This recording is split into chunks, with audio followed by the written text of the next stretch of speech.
జగిత్యాల జిల్లా కేంద్రంలోని విలేకరుల సమావేశంలో జిల్లా డీఎఫ్సీఎస్ చీఫ్ ప్రమోటర్ పల్లికొండ ప్రవీణ్ మాట్లాడుతూ, తెలంగాణ రాష్ట్రం ఏర్పడ్డ నుండి నేటి వరకు మత్స్యశాఖలో ఉద్యోగుల నియామకం విషయంలో పెద్ద ఎత్తున అవినీతి జరిగినట్టు ఆరోపించారు.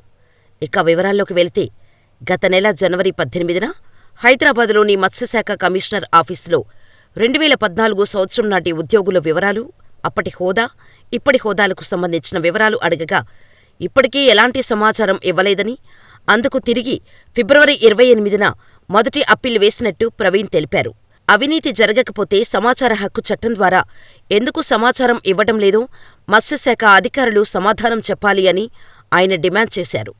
మత్స్యశాఖ డిప్యూటీ కమిషనర్ శంకర్ రాథోడ్ ఆధ్వర్యంలో ఈ ఉద్యోగాల నియామకంలో అవినీతి జరిగినట్టు తమకు అనుమానం ఉందని, అందుకే డిప్యూటీ కమిషనర్ శంకర్ రాథోడ్తో పాటు మత్స్యశాఖ పాత కమిషనర్, మత్స్యశాఖ అధికారుల మొత్తంపై ప్రభుత్వం సీబీఐ లేదా హైకోర్టు సిట్టింగ్ జడ్జితో విచారణ జరిపించాలి అని ఆయన కోరారు.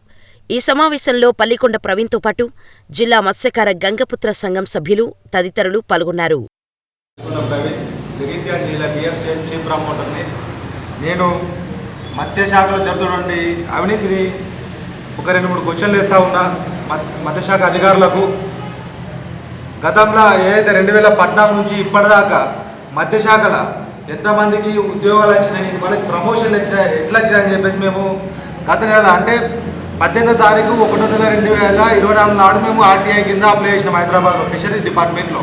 కానీ ఇప్పటికి దాని గురించి 2 నెలలు కావస్తున్నా కూడా ఇప్పటికి ఇలాంటి సమాధానం లేదు. దీని మీద మాకు చాలా అనుమానం ఉన్నాయి. ఎందుకంటే ఓవరాల్ తెలంగాణ మొత్తానికి ఫిషరీస్ డిపార్ట్మెంట్లో ఫేక్ సర్టిఫికేట్లతో జాబులు పొందినట్టు మా దగ్గర మాకు ఏదైతే ఉందో మాకు అనుమానం ఉన్నాయి. దయచేసి ఉన్నటువంటి అధికారులు కూడా దీన్ని కోఆపరేట్ చేయాలా. మాకు ఫీల్డ్ ఆఫీసర్ నుంచి పడితే డిఎఫ్ఓ దాకా అవినీతి దొంగ సర్టిఫికేట్లతో జాబులు పొందిరని చెప్పి మాకు అనుమానంగా ఉంది. దీనికి మెయిన్ మన శంకర్ రాథోడ్ గారు, మీరు కూడా దీన్ని దృష్టిలో పెట్టుకోవాలి, ఎంక్వైరీ చేపియాలని చెప్పి మేము కోరుతా ఉన్నాం. లేకపోతే పెద్ద ఎత్తున మేము ఆందోళన కూడా ప్రిపేర్ అవుతామని చెప్పి చెప్తా ఉన్నాం. అంటే ఈ అవినీతి మొత్తం మీకు తెలిసే జరిగినట్టు కూడా మాకు అనుమానం ఉన్నాయి. ఈ దొంగ సర్టిఫికేట్లు జాబుల విషయంలో కానీ, దొంగ సర్టిఫికేట్లు జాబులు పొందినటువంటి వ్యక్తులు మీ సహాయ సహకారాలతోటి జాబులు పొందినని చెప్పి మాకు పూర్తిగా మాకు ఉన్నటువంటి సమాచారం. అలాగే అధికారులు కానీ, మంత్రి గారు కానీ దీని మీద పూర్తి ఎంక్వైరీ చేయాలని చెప్పి మేము కోరుతా ఉన్నాము.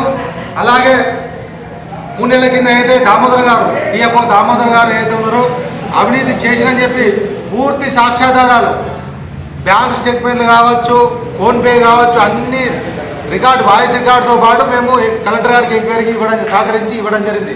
కానీ ఇలాంటి ఇప్పటికి కూడా దాని మీద చర్యలు తీసుకోలేదు. కలెక్టర్ గారు ఎంక్వైరీ చేసిర్రు, కమిషనర్కి పంపిరు.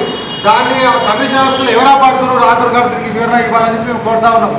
3 నెలలు అవుతుంది, సాక్ష్యాధారాలు ఉన్నాయి, అవినీతి చేసిండు అని చెప్పి మేము చెప్పినా కూడా ఇప్పటికి చర్యలు తీసుకోలేదు. దీని మీద రాథోడ్ గారు అని చెప్పి అనుమానంగా ఉంది ఈ యొక్క దామోదర్ వెనుక. అలాగే ఈ దామోదర్ గారు ఏదైతే ఉన్నారో జిల్లాలో అవినీతి పాల్పడని చెప్పి మేము బల్లగుద్ది చెప్తా ఉన్నాము. ఎందుకంటే రొయ్య పిల్లల విషయంలో 22.23 లక్షల రొయ్యలు కోసని చెప్పి చెప్తా ఉన్నాడు కదా. ఇదంతా డ్రామా. అలా మొత్తం పైసలు కొట్టేసారు గుత్తెందారు, దామోదర్, వీళ్ళంతా డిఎఫ్ఓ దామోదర్ కలిపి చాప్ పిల్లలు కానీ, రొయ్యలు కానీ పెద్ద ఎత్తున అవినీతికి పాల్పడ్డారని చెప్పి మేము కోరుతా ఉన్నాము. పూర్తి ఎంక్వైరీ చేయాలని చెప్పి మేము కోరుతా ఉన్నాము. జగిత్యాల జిల్లా డిఎఫ్ఓ పైన కావచ్చు, హైదరాబాద్ ఉన్నటువంటి అధికారుల పైన కూడా ఎంక్వైరీ చేయాలి. అలాగే రాష్ట్రం మొత్తం ఉన్నటువంటి చేప పిల్లల రొయ్యల విషయంలో కూడా ఎంక్వైరీ చేయాలి. ఈ ఉద్యోగాల భర్తీ ఏదైతే ఉందో 2014 నుంచి ఇప్పటిదాకా దొంగ సర్టిఫికేట్లతో వచ్చిందని చెప్పి అనుమానాలు ఉన్నాయి. ఈ ప్రభుత్వం వెంటనే స్పందించాలని చెప్పి మేము కోరుతా ఉన్నాం.